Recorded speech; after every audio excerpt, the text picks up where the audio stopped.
Tottenham head coach Ange Postecoglu will not be too concerned with results at this stage of pre-season after suffering defeat in his first game in charge against West Ham, especially as there were more positives to take away than negatives. Spurs fell to a 3-2 defeat against David Moyes' side in Australia during their pre-season tour, with goals coming from two unlikely sources to give Postecoglou some hope of resurrecting careers at the club. The Hammers took a 2-0 lead in the first half with goals from Danny Ings and youngster Divan Mabama. After some nervy defending at the back from Spurs and an error from new goalkeeper Guglielmo Vicario. But Postecoglou's team talk at the interval must have worked wonders as his side raced out of the blocks, with Giovanni Lo Celso halving the deficit before fullback Destiny Udogie pulled them level. Gianluca Scamacca then found the winner in the second half to give the East London side the bragging rights. But Postecoglou would have been encouraged by some performances, in particular from Lo Celso and Udogie,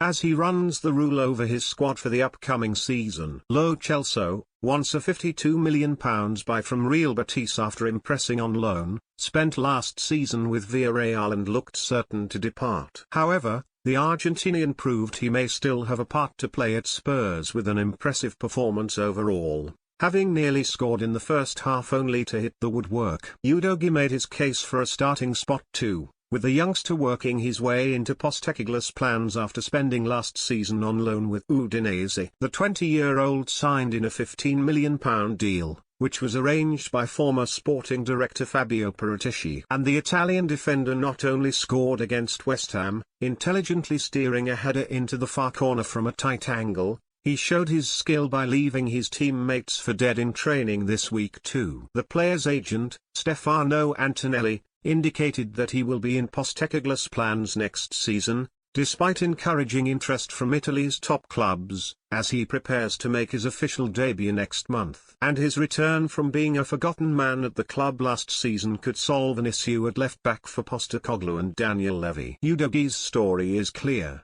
He's from Tottenham and we've also had contacts in the last few days because they've changed the management, the coach, and because they'll play 4-3-3 and no longer 3-5-2, he said. Postecoglou is convinced of Udogie's space, but the Italians are calling because some think he needs another step, perhaps in an Italian top club such as Juventus, AC Milan or Inter Milan. As for Lo Celso, the 28-year-old possesses quality on the ball and can be a useful squad player. The only question that remains for Spurs is whether they would be better off cashing in on the Argentina international, having signed James Maddison to play in the same role for £40 million.